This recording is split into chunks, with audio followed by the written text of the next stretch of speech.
£350 billion. That's the estimated cost of the emergency coronavirus policy measures from the UK government since the pandemic began.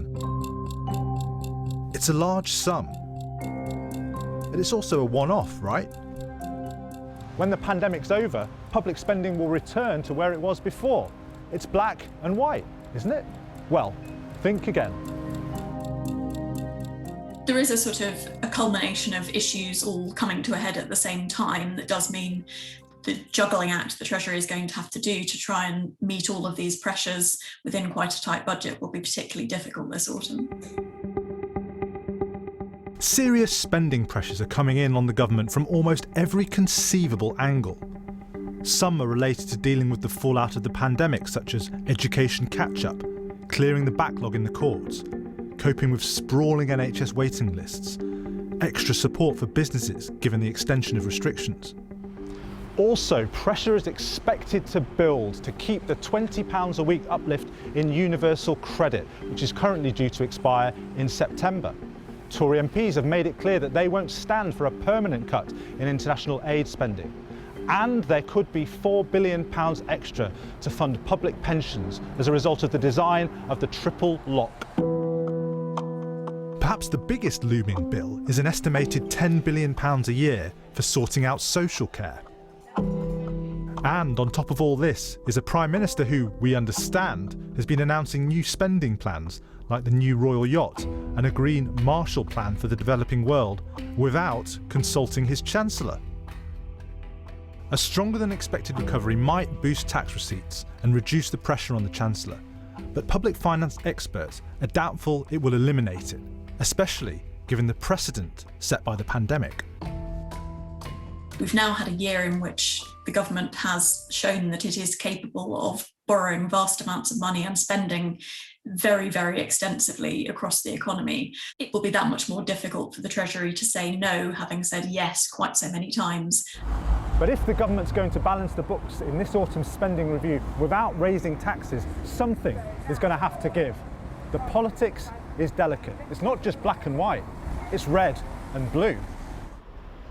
Tory MPs in former red wall seats want spending to deliver levelling up, things like health, social care, education and new transport infrastructure. But some Conservatives representing the true blue former heartlands are increasingly nervous about higher spending and the higher taxation it seems likely to entail.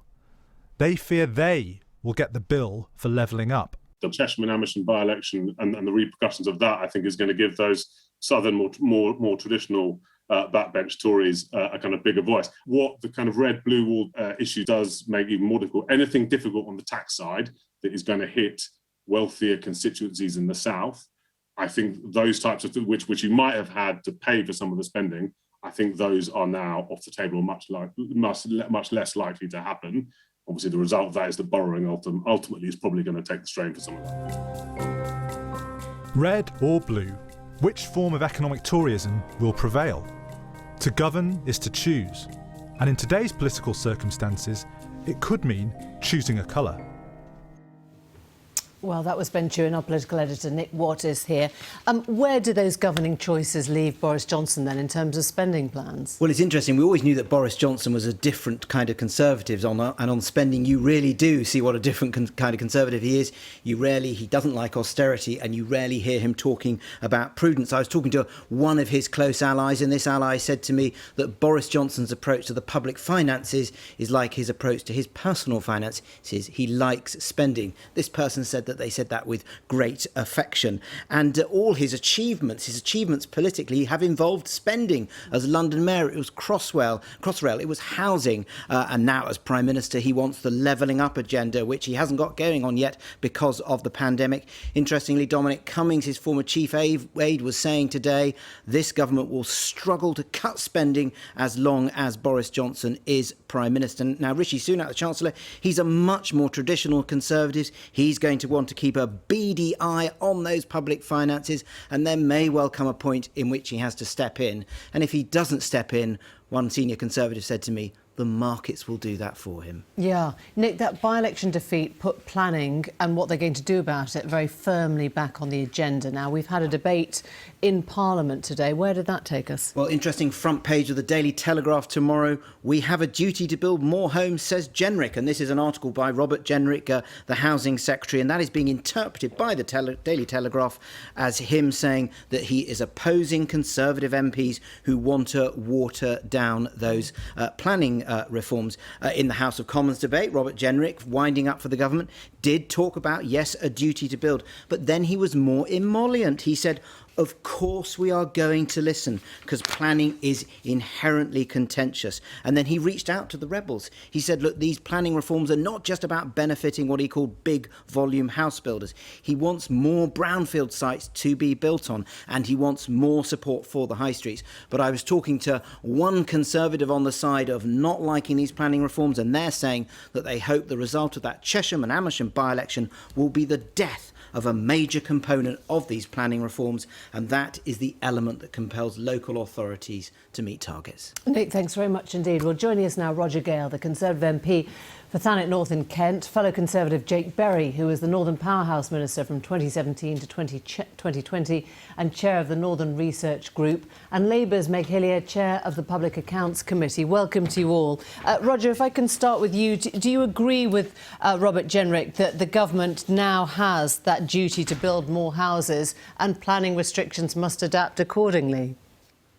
I agree with Mr. Jenrick only so far. We do need more houses. We need more social housing. We need more homes for first-time buyers.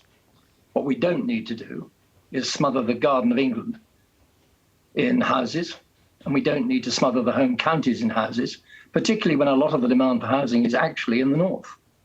And I think we've got to get the policy right. I believe that that was reflected in Chesham and Amersham, certainly, but also in Hertfordshire recently in the county elections, and in Kent in the county elections, and in other constituencies in the southeast. The fact of the matter is that the planning policy is in tatters. Mr. Jenrick is going to have to listen. But you'll recognise there's a massive shortage of housing in the southeast, second highest house price in the country. You can't just have a ring fence around Kent, can you, or your constituency, and say nothing's happening here? I'm not suggesting for one moment that should be the case. But first of all, there are a lot of brownfield sites available. Second, there is, we think, about 1 million consents that have been granted but not built. So that goes quite a long way. There is an enormous amount of commercial property, of retail property, that can be properly and well converted, not just jerry-built converted, that can be used. And we have to have some imaginative solutions. I keep hearing about the green belt, the green belt, the green belt. I'm not interested in the green belt. I'm interested in protecting agricultural land, the finest land in the country, that we need to grow our crops to be self-sufficient on. We have to protect that land. And Jake Berry, Roger Gale is not alone. There are many more voices in the party now who feel that they have to speak out about the way that planning restrictions are being or could be eroded. And the voters have clearly felt that too, as you found out on Friday. Well, not for the first time. Sir Roger absolutely has his finger correctly on the pulse. And I just want to pick up on a few of the issues he's covered. First of all, this government must prioritise brownfield land first, whether that's in the north or south of England. That's an expensive thing to do.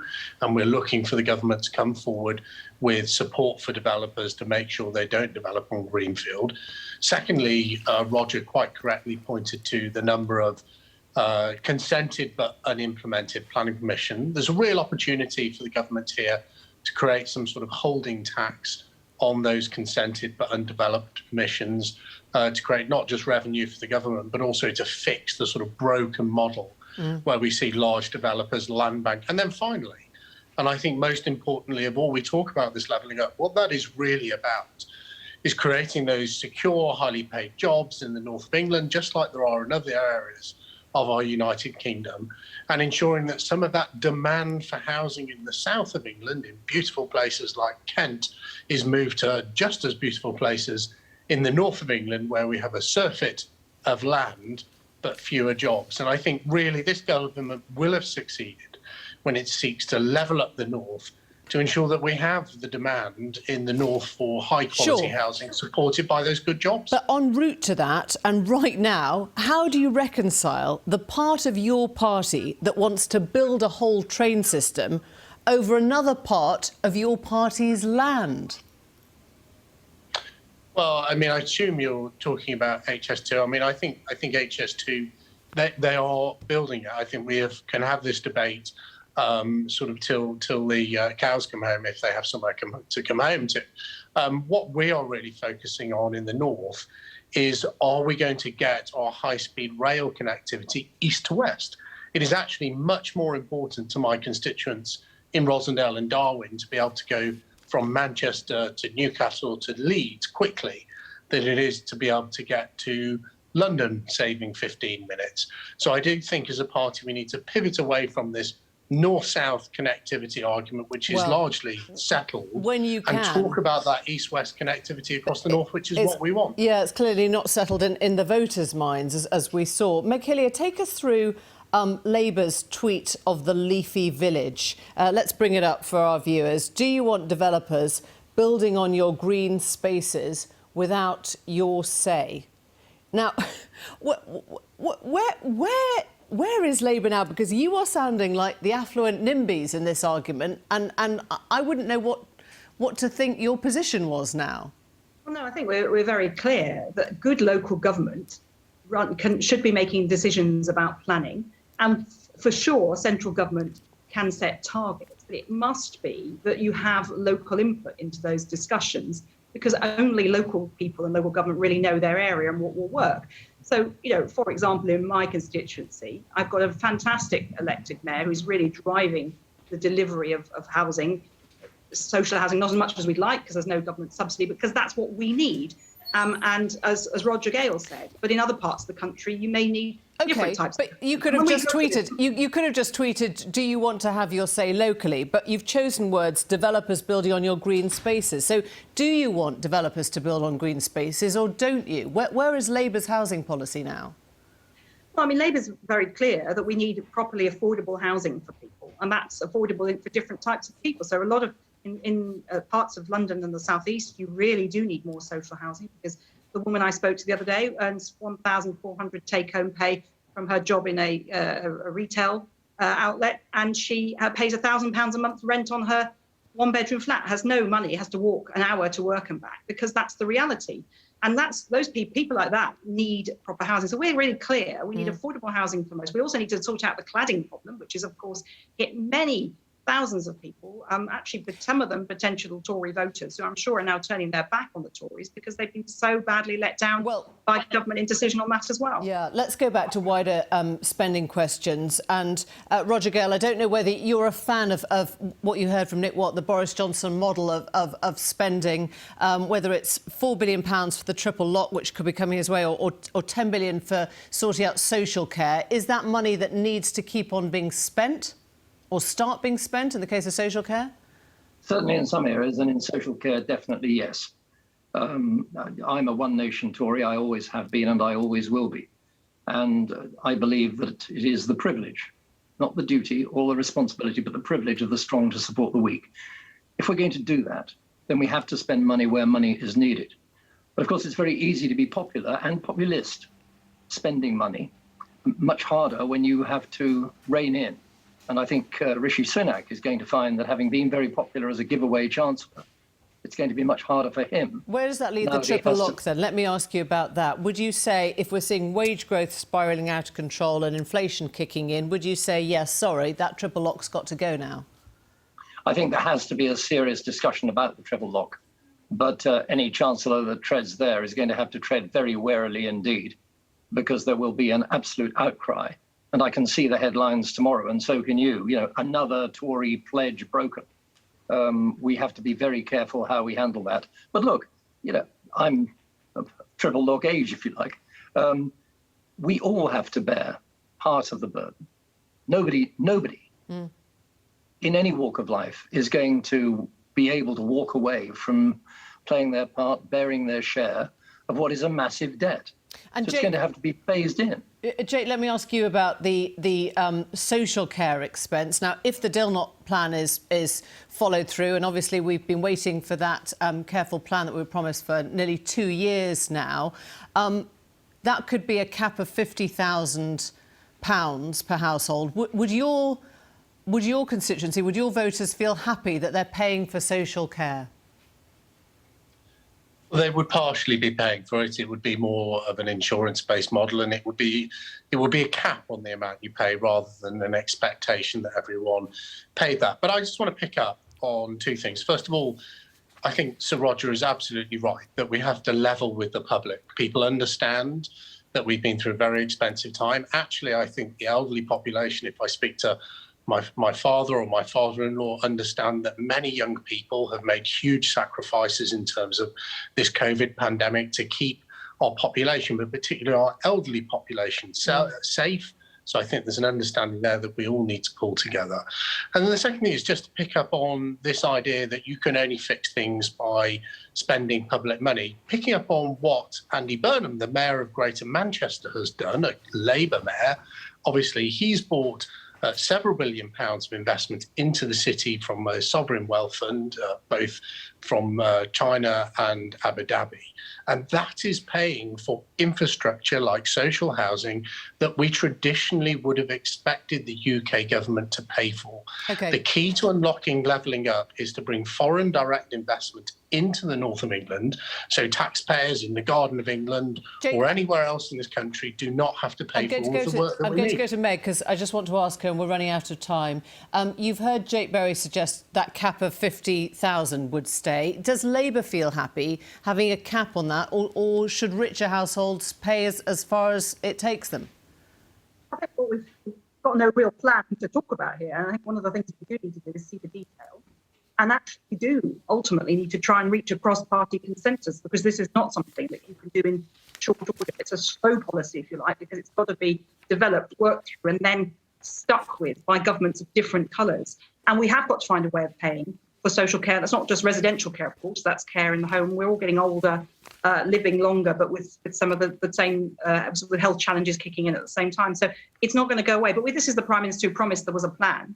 And yet he's ducked out of a meeting tomorrow about the plan, because actually when it comes to hard decisions, Boris Johnson finds it hard to make decisions that upset people. And every time you make a decision, someone's not happy. Okay. And this is something that must be grappled with. And one of the problems, I think, about this is that he's not thinking long term. He's got a majority of 80. He now has to think long term about solutions. He's in a powerful position to do that, and he's ducking it. Thank you all very much indeed. Thank you.